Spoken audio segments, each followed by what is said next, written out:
नमस्कार। राष्ट्र, राष्ट्रियता, सभ्यता र संस्कारको संगम बागमती टेलिभिजनको समाचारमा स्वागत छ। म रेखा श्रेष्ठ। प्रारम्भमा मुख्य समाचार। व्यवसायलाई सधैँ प्रोत्साहित गर्ने नीति लिन सरकारसँग सभामुखको आग्रह। मुलुकको अर्थतन्त्र डरलाग्ने अवस्थामा नभएको मुख्य सचिव बैरागीको दावी। चुनावपछि एमाले ढुङ्गाको काफ फोरेर उम्रिने अध्यक्ष ओलीको दावी। गठबन्धनले अर्थतन्त्र ध्वस्त बनाएर देशलाई बर्बाद बनाएको उल्लेख। गभर्नर निलम्बनको कारबाही तुरुन्त फिर्ता लिन एमालेको चेतावनी। नेपाल श्रीलङ्का हुनबाट कसैले रोक्न नसक्ने पूर्व अर्थमन्त्री पौडेलको दावी। म्याग्दीको विभिन्न स्थानमा परेका हावाहुरी र असिना पानीले खेतीबाली नष्ट। गहुँ, मकै, आलु, फलफुल र तरकारी खेतीमा क्षति। र रामनवमी पर्व धुमधामका साथ मनाइयो।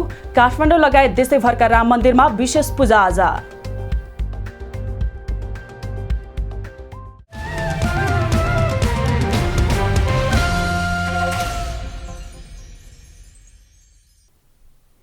सुरु गरौं सभामुख अग्निप्रसाद सापकोटाको भनाई सम्बन्धी समाचारबाट। प्रतिनिधि सभाका सभामुख अग्निप्रसाद सापकोटाले उद्योगी व्यवसायीहरूलाई सधैँ प्रोत्साहित गर्ने नीति लिन सरकारसँग आग्रह गर्नुभएको छ। सभामुख सापकोटाले कुनै पनि राज्य व्यवसायबाट उन्नति र प्रगतिमा मात्रै जाने गरेको उल्लेख गर्दै राज्यले उहाँहरूलाई सधैँ प्रोत्साहित गर्ने नीति लिनुपर्ने स्पष्ट पार्नुभयो। नेपाल चेम्बर अफ कमर्सले काठमाडौँमा आयोजना गरेको कार्यक्रममा उहाँले सरकारले सबैलाई अभिभावकत्व दिने हो भने देशभक्तिको भावना सबैमा पलाउने र मुलुक समृद्ध हुने विश्वास समेत व्यक्त गर्नुभयो। सभामुख सापकोटाले राष्ट्रलाई केन्द्रमा राखेर काम गर्न पनि सबैलाई आह्वान गर्नुभयो। निष्ठापूर्वक सबैले आफ्नो जिम्मेवारी पूरा गरे मुलुकले हरेक क्षेत्रमा सफलता प्राप्त गर्ने उहाँको भनाइ थियो।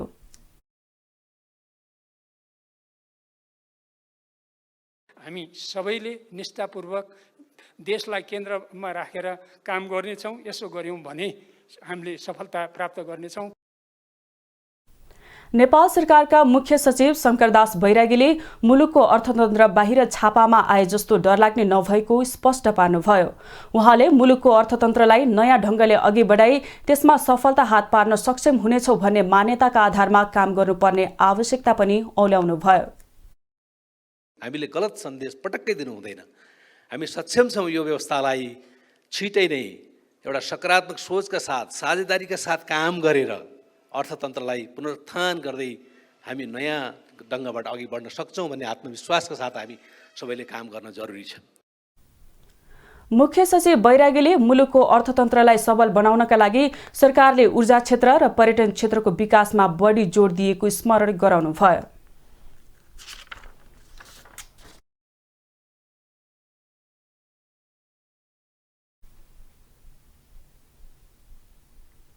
नेकपा एमालेका अध्यक्ष केपी शर्मा ओलीले देशको आर्थिक अवस्था श्रीलङ्काको जस्तै बन्न लागेको बताउनु भएको छ।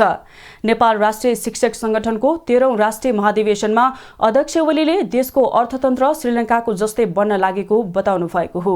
उहाँले केही समयपछि कर्मचारीले तलब पाएनन् र ज्येष्ठ नागरिकहरूले भत्ता नपाएमा अनौठो मान्नुपर्ने अवस्था नभएको टिप्पणी गर्नुभयो।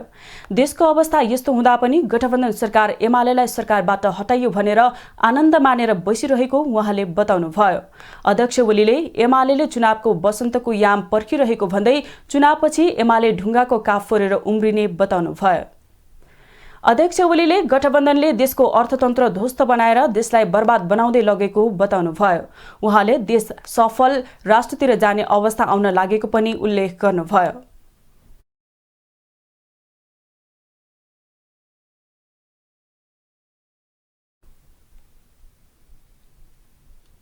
नेकपा एमालेले नेपाल राष्ट्र बैंकका गभर्नर महाप्रसाद अधिकारीलाई पदमुक्त गर्ने गरी थालिएको निलम्बनको कारबाही तुरुन्त फिर्ता लिन चेतावनी दिएको छ।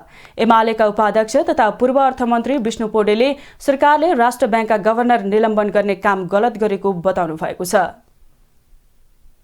गभर्नरलाई निलम्बन गरेर गलत अभ्यासको थालनी गरेको नेकपा एमालेका उपाध्यक्ष तथा पूर्व अर्थमन्त्री विष्णु पौडेलले बताउनु भएको छ। पूर्व अर्थमन्त्री पौडेलले तत्काल यो कदम नसच्याए अर्थतन्त्र धराशायी र यसबाट गम्भीर परिणाम भोग्नुपर्ने चेतावनी दिनुभएको छ। पूर्व अर्थमन्त्री पौडेलले अर्थतन्त्रको बिग्रदो अवस्थामा सार्थक हस्तक्षेप नगर्ने हो भने नेपाललाई श्रीलङ्का हुनबाट कसैले रोक्न नसक्ने बताउनुभयो। आफू अर्थमन्त्री हुँदा ल्याएको लोकप्रिय बजेटलाई असफल पार्न ल्याइएको प्रतिस्थापन विधेयकका कारण देश गम्भीर संकटमा फस्दै आएको दावी गर्नुभयो। सरकारका आर्थिक नीति नै संकटतर्फ धकेल्ने खालका भएको भन्दै पौडेलले प्रधानमन्त्री वा मन्त्रीले श्रीलङ्का बन्न दिन्नौ भन्दैमा पत्याउने अवस्था नरहेको बताउनुभयो।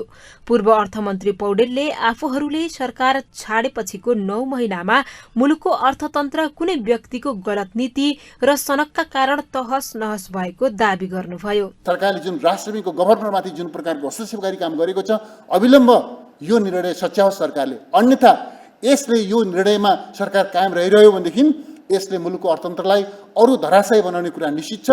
त्यस्तै पूर्व अर्थमन्त्री सुरेन्द्र पाण्डेले कोरोना महामारीपछि रुस र युक्रेनको युद्धका कारण अर्थतन्त्रमा थपिएको चुनौतीका बीचमा सरकारले राष्ट्र बैंकका गभर्नर निलम्बन गरेर गलत काम गरेको बताउनुभयो। उहाँले अब बजेट निर्माण तथा मौद्रिक नीति बनाउनु पर्ने अवस्थामा गभर्नरलाई बाहिर राख्ने काम भएको बताउनुभयो। सरकार अहिले मुलुकमा देखिएको आर्थिक समस्या समाधान गर्ने भन्दा पनि गभर्नर निलम्बन गर्ने काम शंकात्मक रहेको पाण्डेले बताउनुभयो। पछिल्लो समय श्रीलङ्काको अर्थमन्त्री भाग्ने अवस्था आएको भन्दै नेपालका अर्थमन्त्री पनि भाग्नुपर्ने अवस्था देखिएको पाण्डेले बताउनुभयो। उहाँले ऐन र कानून भन्दा बाहिर गएर कसैले चल्न नमिल्ने भन्दै पाण्डेले अर्थमन्त्रीले यो गलत काम गरेको बताउनुभयो। पेट्रोलको भाव बढ्ने स्थिति भयो भने यसको जो इम्प्याक्ट छ ग्लोबल्ली पनि अहिले जस्तो अमेरिकामा अहिले चाहिँ इन्फ्लेसन चाहिँ 7.9 पुगेको छ। यसैगरी पूर्व अर्थमन्त्री तथा पूर्व गभर्नर डाक्टर युवराज खतिवड़ाले नेपाली कांग्रेसको सरकारले गभर्नरमाथिको पूर्वग्राही कार्यवाही गैर कानूनी हुने भनेर कहिले पनि ख्याल नगरेको आरोप लगाउनुभयो। उहाँले यस अगाडि पनि नेपाली कांग्रेसकै सरकारले 2 वटा गभर्नरलाई निलम्बन गर्दा अदालतले फिर्ता पठाएको इतिहास सुनाउनुभयो। पूर्व अर्थमन्त्री खतिवड़ाले 2058 को नेपाल राष्ट्र बैंकको ऐनपछि केन्द्रीय बैंकको गभर्नरलाई स्वायत्त मात्रै नभएर जिम्मेवार बनाएको बताउनुभयो। पूर्वग्राही कार्यवाही गैर कानूनी हुने रहेछ भन्नेमा कांग्रेसले कहिले पनि चेतेन, तपाईलाई थाहै छ। पूर्व अर्थमन्त्री तथा गभर्नर खतिवड़ाले नेपाल आर्थिक अवस्था संकट उन्मुख रहेको बताउनु भएको छ। उहाँले पछिल्लो समय मुलुकमा विदेशी मुद्रा सञ्चिति घट्दै गएको भन्दै मुद्रा सञ्चिति कम हुँदै जानु भनेको मुलुकमा आर्थिक संकटको संकेत भएको दावी गर्नुभयो। अहिलेको गठबन्धन सरकारको ध्यान अर्थतन्त्र सुधार गर्ने भन्दा पनि निहित स्वार्थ पूरा गर्ने काम गरेको आरोप लगाउनुभयो। सरकारले डिजिटल रूपमा हुने कारोबार रोक्न नसक्दा बैंकिङ तरलतामा समस्या आएको खतिवड़ाले बताउनुभयो। समाचारमा एकैछिन विश्राम।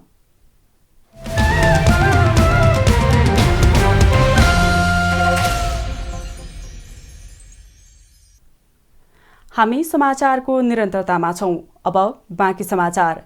स्थानीय चुनावका लागि प्रयोग हुने मतदान सामग्री आउन थालेको छ। मतदान र मतदान स्थलमा प्रयोग हुने आवश्यक साना आकारका सामग्री आइसकेको, तर मतदानमा प्रयोग हुने छेकबार लाहा अझै नआएको निर्वाचन आयोगले जनाएको छ। नमुना मतपत्र, स्वस्तिक छाप, कैंची, स्ट्याम्प प्याड, मसी, स्टिच र पिन, पञ्चिङ मेसिन, मार्कर, कलम, मास्क, सेनिटाइजर लगायत आइपुगेको छ। यी धेरैजसो सामग्री भारतबाट आएका छन्। चुनावमा 56 प्रकारका सामग्री प्रयोग हुनेछन्। मतपेटिका चीनबाट आयात भइसकेको, तर अहिलेसम्म आयोगले बुझि नसकेको प्रवक्ता शालिग्राम शर्मा पौडेलले जानकारी दिनुभयो। यसपालिको पालिका चुनावमा 95,000 मतपेटिका प्रयोग हुने अनुमान छ। त्यसमध्ये 25,000 खरिद गरिँदैछ। बाँकी मतपेटिका आयोगसँग मौजदात छ।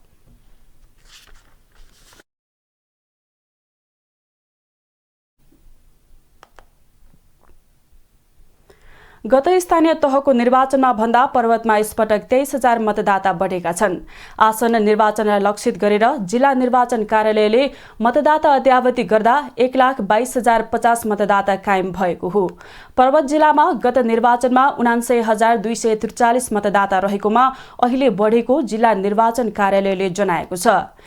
दाबी विरोधमा यता मृत्यु भएका तथा दोहोरो नामावली परेको नाम हटाइएको निर्वाचन कार्यालयले जनाएको छ। गत साता जिल्ला निर्वाचन कार्यालयले चुनाव चिन्हका लागि निवेदन आह्वान गरेकोमा राष्ट्रिय दलबाट एमाले, कांग्रेस, माओवादी केन्द्र, जनता समाजवादी र नेकपा एकीकृत समाजवादी पार्टीले निवेदन दिएका छन्। लोकतान्त्रिक समाजवादी पार्टीले भने निवेदन दिएको छैन। त्यसबाहेक क्षेत्रीय दलमा Raprapa Nepal, Mongol national organisation, राष्ट्रिय प्रजातन्त्र पार्टी, सामाजिक एकता पार्टी, राष्ट्रिय जनमुक्ति पार्टी, नेपाल कम्युनिस्ट पार्टी समाजवादी, विवेकशील साझा पार्टीले निवेदन दिएका छन्। 14 साना दल पनि निर्वाचनमा भाग लिने तयारीमा छन्।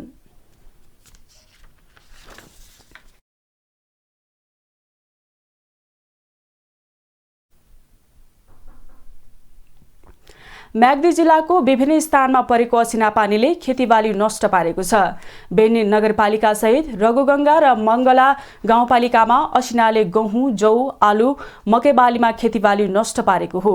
रघुगंगाको बेग, भगवती, पिप्ले, मौवाफाट, बेनीको रत्नचौर, भकुण्डे, भकिमली, डडुवा, मंगलाको बरङ्जा, सिमलाचौरमा हावाहुरी सहितको असिना परेको थियो।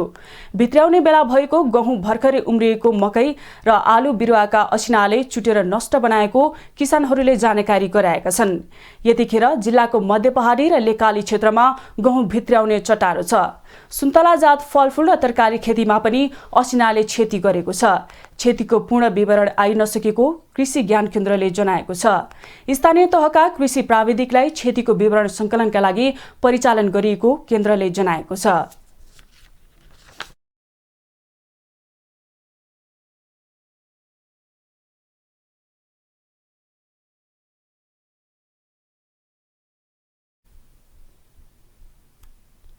समाचारमा एकैछिन विश्राम।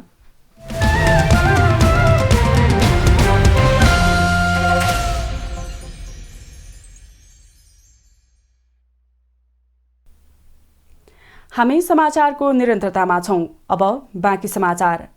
प्रत्येक वर्ष चैत शुक्ल नवमीका दिन मर्यादा पुरुषोत्तम श्री रामचन्द्रको सम्झनामा रामनवमी पर्व धुमधामका साथ मनाउने गरिन्छ। यो दिन काठमाडौँ लगायत देशैभरका राम मन्दिरमा विशेष मेला लाग्ने गर्दछ। रामको पूजा अर्चना गरी व्रत बसेमा चिताएको कार्य पूरा हुने धार्मिक विश्वास रहँदै आएको छ। असत्यमाथि सत्यको विजय तथा श्री रामको सम्झनामा मनाइने रामनवमी पर्वको उपलक्ष्यमा देशैभर रहेका राम मन्दिरमा भक्तजनहरूको बाक्लो उपस्थिति रहेको छ। त्रेता युगमा चैत्र नवमीकै दिन भारतको अयोध्यामा राजा दशरथ र रानी कैशल्यावतीको सुपुत्रका रूपमा श्री रामको जन्म भएको थियो। त्यही दिनको सम्झनामा हरेक वर्ष रामनवमी पर्व मनाउने गरिन्छ। यस दिन व्रतालुहरू नदी, ताल तथा कुण्डहरूमा गई स्नान गरेर गीता पाठ, अध्यात्म, वाल्मीकीय, तुलसीकृत र भानुभक्तीय रामायण वाचन गर्ने गर्दछन्। यस दिन श्री रामको पूजापाठ र जप ध्यान गर्नाले चिताएको कार्य पूरा हुने र अर्को जन्ममा वैकुण्ठ वास हुने कुरा व्रताक नामक धर्म ग्रन्थमा उल्लेख गरिएको छ। त्रेता युगमा भगवान श्री रामले यही चैत्र महिनाको शुक्ल पक्षको नवमी तिथिका दिन दिउँसो 12 बजे मध्याहमा कर्कट लग्नमा अवतार भइबक्सियो अयोध्यामा। त्यो परम्परा हामीहरू मानेर आइरहेका छौँ। हामीहरू हिन्दूहरूको चाहिँ सारा सबैका इष्टदेव भइबक्सिन्छ। भगवान राम किन मर्यादा पुरुषोत्तम भनेको भने उहाँ मर्यादा नै मर्यादा मात्रै छ, उहाँको अर्को केही पनि त्रुटि भन्ने छैन। त्यसकारण भगवानको उत्सव हामीहरू मनाएर आइराखेका छौँ।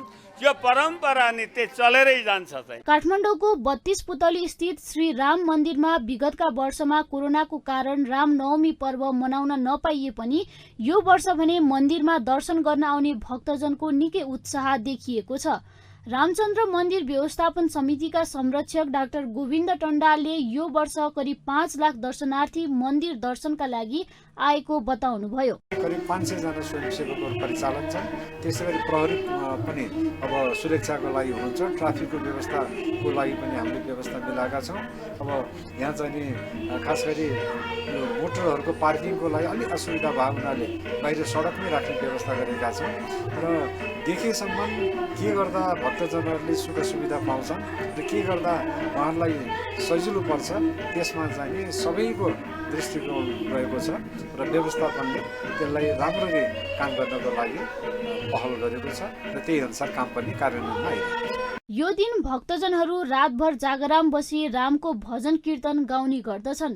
रामकै जस्तो गुण हामीमा पनि प्राप्त होस् भन्ने कामनाका साथ प्रत्येक वर्ष यो पर्व मनाइने गरिन्छ।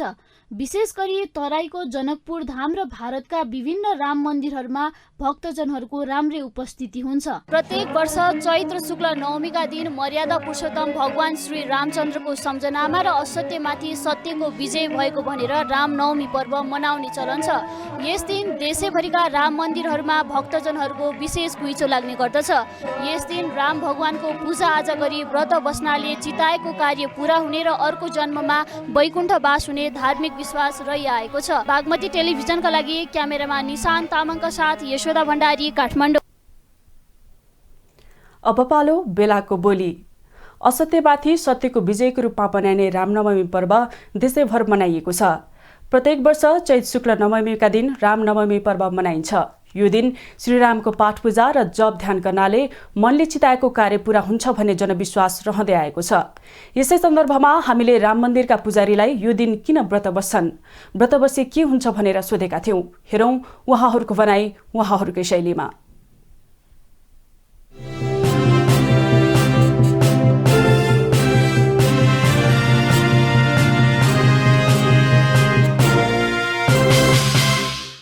आज भगवानको व्रत बसेर भगवानको पूजा अर्चना गरौँ भने भगवानले आफ्नो साकेत धाममा म लान्छु भनेर भनिबक्सिया छ। जो भगवानका शरणागति हुन्छन्, शरणागति भनेको भगवान श्रीरामलाई चाहिँ नि साह्रै प्यारो मान्छन्, भगवानसित चाहिँ नि सम्बन्ध राख्छन् भने त्यस्ता व्यक्तिलाई मेरो धाम म दिन्छु है, लान्छु भन्ने भगवानको प्रतिज्ञा छ। भगवानको भक्ति अरू दिन गर्न नभ्याए पनि, अरू दिन गर्नलाई हामीलाई फुर्सद नभए पनि वर्षमा एक दिन त फुर्सद निकालेर भगवानको दर्शन गर्न, भगवानमा आस्था हुनेहरूले भगवानको दर्शन गर्न आउँछन्। रामनवमीको महत्त्व धेरै ठुलो छ। एक दिन रामनवमीको व्रत बस्नाले पनि हजारौं अश्वमेध यज्ञ गरेको फल प्राप्त हुन्छ भन्ने शास्त्रहरूका वचन छन्। आजको दिन व्रत बस्यो भने ऐहिक सुख, लौकिक सुख, संसारमा जे जति व्यक्तिले सुखको आनन्दको अभिलाषा राख्दछ त्यो पनि पूर्ण हुने र उसको मनोरथ पनि पूर्ण हुने, अनि अन्ततोगत्वा परलोकमा पनि त्यो पारलौकिक सुख अथवा भगवानको सायुज्य मुक्ति प्राप्त हुने हुँदाखेरि आजको व्रत गर्नु व्रतालुहरूका लागि अत्यन्त उपयुक्त हुन्छ। रामनवमीको महत्त्व चाहिने हामीले उही बसी बसी सदा दर्शन गर्ने क्रममा हामी यहाँ काठमाडौँको राम मन्दिरमा पनि आयौँ। भगवानको लीला मय भगवान महापुरुषोत्तमको मर्यादा पुरुषोत्तमको लीला यही दिन मात्रै मनाउँछ।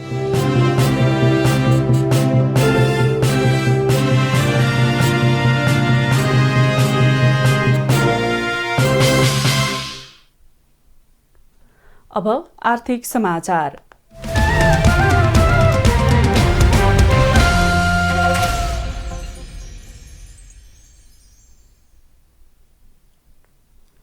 सरकारी अनुदानको रासायनिक मल ल्याउने ठेक्का पाएका कम्पनीहरूले मल ल्याउन नसक्दा यसपालिको चैते बाली प्रभावित हुने भएको छ। कोरोना महामारीको प्रभाव र चीनको नयाँ निर्यात नीतिका कारण ठेक्का सम्झौताको म्याद सकिदासम्म मल आयात गर्न नसकेको हो। मल आयातका लागि 4वटा कम्पनीले कृषि सामग्री कम्पनी लिमिटेड र साल ट्रेडिङ कर्पोरेसनसँग ठेक्का सम्झौता गरेका थिए। सिल्क मार्केट प्राली, JN trade, JS trade company र इन्डियन पोटास लिमिटेडले कृषि सामग्री र साल ट्रेडिङसँग मल ल्याउन सम्झौता गरेका थिए। खेतीपातीको सिजनमा रासायनिक मल नपाउने समस्या किसानले हरेक वर्ष झेल्दै आएका छन्।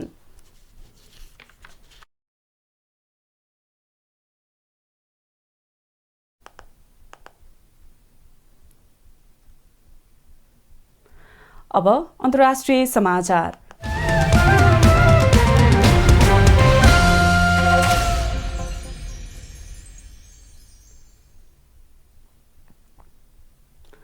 बेलायतका प्रधानमन्त्री बोरिस जोन्सन युक्रेन पुग्नु भएको छ। आकस्मिक रूपमा किभ पुग्नुभएका प्रधानमन्त्री जोन्सनले राष्ट्रपति भोलोदिमिर जेलेन्स्कीलाई 120वटा बख्तरबन्द गाडीका साथै नयाँ एन्टी मिसाइल सिस्टम दिने वाचा गर्नुभएको छ। भेटमा प्रधानमन्त्री जोन्सनले रुसले गरेको सैन्य आक्रमणमा युक्रेनी नागरिकले देखाएको बहादुरीलाई प्रशंसा गर्नुभएको छ। जोन्सनले युक्रेनलाई विश्व ब्याङ्कबाट $50 करोड रकम दिलाउन ग्यारेन्टी लिने पनि बताउनुभयो। अहिलेसम्म बेलायतले युक्रेनलाई $1 करोड को ऋण घोषणा गरिसकेको छ। जोन्सनलाई जेलेन्स्कीले राजधानी कीवका सडकको भ्रमण गराउनु भएको थियो।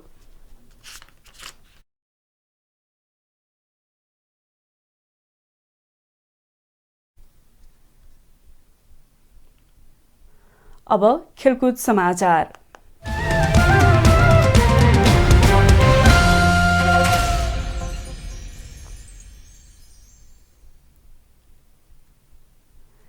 थाइल्याण्डको फुकेटमा सम्पन्न अन्तर्राष्ट्रिय खुला बक्सिङमा नेपालले काँस्य पदक प्राप्त गरेको छ। प्रतियोगिताको महिला 60 किलो तौल समूहमा नेपालकी पूनम रावलले काँस्य पदक प्राप्त गर्नुभएको हो। सेमी फाइनलमा फिलिपिन्सकी खेलाडीसँग 3-2 अङ्कले पराजित हुनुभयो। रावल 8 वर्षदेखि नेपाली सेनामा आबद्ध हुनुहुन्छ।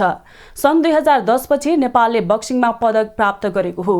प्रतियोगितामा नेपालबाट रावलसँगै चन्द्रकला थापा, मिनु गुरुङ, सुषमा तामाङ र भूपेन्द्र थापा मगरले प्रतिस्पर्धा गर्नुभएको थियो। नेपाली टोलीको प्रशिक्षकमा प्रकाश थापा मगर हुनुहुन्छ। गुरुङले 51 किलो, थापा मगरले 63, थापाले 57 तथा तामाङले 48 किलो तौल समूहमा प्रतिस्पर्धा गरेको प्रशिक्षक थापा मगरले गराउनुभयो।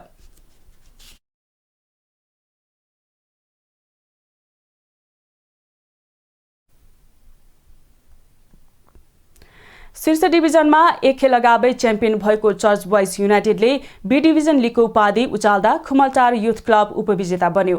उपविजेता बनेको खुमलटारले सामाजिक युथ क्लब विरुद्ध 2-1 को नतिजा निकालेसँगै शीर्ष डिभिजन लिगमा बढुवा भएको हो। बढुवा भएका चर्च बोइज र खुमलटार पहिलो पटक शीर्ष डिभिजन लिगमा स्थान बनाएर इतिहास बनायो। यता झम्सिकेल युथ क्लब र सामाजिक युथ क्लब भने सी डिभिजन लिगमा घटुवा हुन पुगे। शहीद स्मारक बी डिभिजन लिगमा चर्च बोइज युनाइटेड च्याम्पियन र खुमलटार युथ क्लब उपविजेता बन्दै शीर्ष डिभिजनमा बढुवा भएका छन्। गत मंगलबार बाँसबारी क्लबलाई 5-1 को फराकिलो अन्तरले पराजित गरेपछि चर्च बोइज युनाइटेड एक खेल अगावै च्याम्पियन बन्दा खुमलटारले आइतबारको खेलमा सामाजिक युथ क्लबलाई स्तब्ध बनाउँदै ए डिभिजनमा बढुवा भएको हो। सिजनको पहिलो प्रयासबाटै चर्च बोइजले शीर्ष डिभिजनमा स्थान बनाउँदा अर्को बढुवा भएको टोलीले खुमलटार विरुद्ध अन्तिम खेल नै कुर्नु परेको हो। चर्च बोइजले विक्रम सम्वत 2077 मा सी डिभिजन लिग खेलेको थियो र बी डिभिजनमा बढुवा भएको पहिलो वर्षमा नै च्याम्पियन बनेर ए डिभिजनमा उक्लिएको हो। त्रिपुरेश्वर स्थित दशरथ रंगशालामा भएको अन्तिम खेलमा भने रानीपोखरी कर्नर टिम आरसीटीले टुसाल युथ क्लबसँग गोलरहित बराबरी खेल्दा ए डिभिजन लिगमा बढुवा भएको ढोका बन्द हुन पुग्यो। उता बराबरीमा रोकिएको टुसाललाई बी डिभिजन लिगमा रहिरहन खुमलटारको जित वरदान साबित भयो भने सामाजिक युथ क्लबलाई अभिशाप बन्यो। बढुवाका लागि जित्नै पर्ने दबावमा रहेको आरसीटीले अपेक्षा अनुसारको दशरथ रंगशालामा प्रदर्शन गर्न चुक्यो, जुन नतिजा आरसीटीका लागि भारी महँगो बन्यो। महत्वपूर्ण खेलमा सबिन केसीले 14औं मिनेटमा गोल गर्दै खुमलटारलाई सुरुवाती अग्रता दिलाएका थिए। 57औं मिनेटमा सुरेश खत्रीले गोल गर्दै सामाजिकलाई 1-1 गोलको बराबरीमा ल्याएका थिए। तर खेलको इन्जुरी समयमा सामाजिकका विकास लिम्बुले आत्मघाती गोल गरेपछि खुमलटारले 2-1 को जित निकाल्दै बी डिभिजन लिगको दोस्रो स्थानमा रहँदै शीर्ष डिभिजनमा उक्लिएको हो। 2061 सालमा स्थापना भएको खुमलटार पहिलो पटक शीर्ष लिगमा उक्लिएको हो। खुमलटारले 13 खेलमा 22 अङ्क जोड्यो।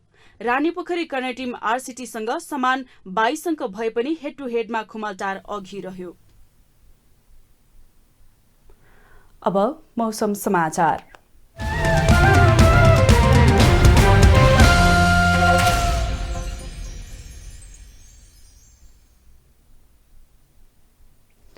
प्रदेश नम्बर 1 बागमती प्रदेश र गण्डकी प्रदेशको पहाडी भूभागमा आंशिकदेखि सामान्य बदली रही देशका अन्य भूभागमा मौसम सामान्यतया सफा रहनेछ।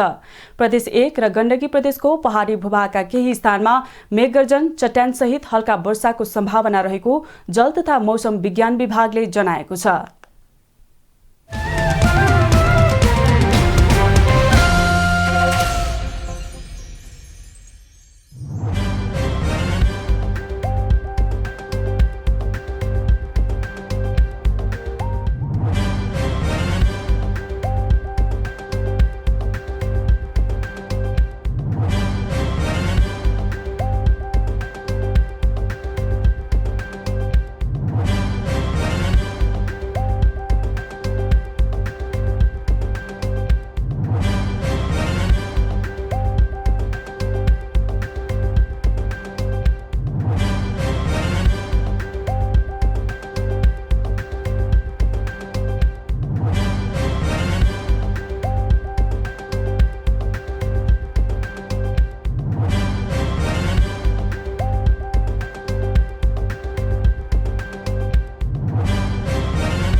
समाचारको अन्त्यमा पुनः मुख्य समाचार।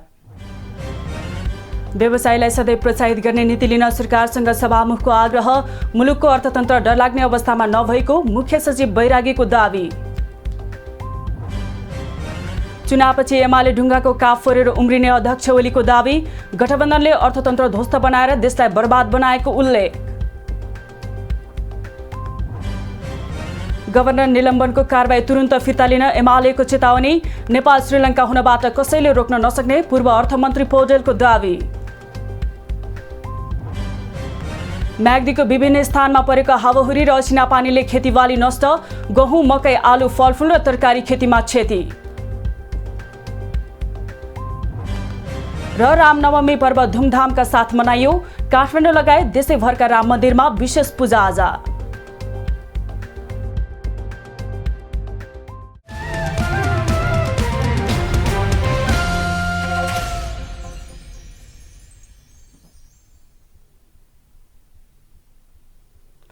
राष्ट्र, राष्ट्रियता, सभ्यता र संस्कार संरक्षणमा समर्पित बागमती टेलिभिजनमा प्रसारण भइरहेको समाचार अहिलेलाई यति नै। हेर्दै रहनुहोला बागमती टेलिभिजन। नमस्कार।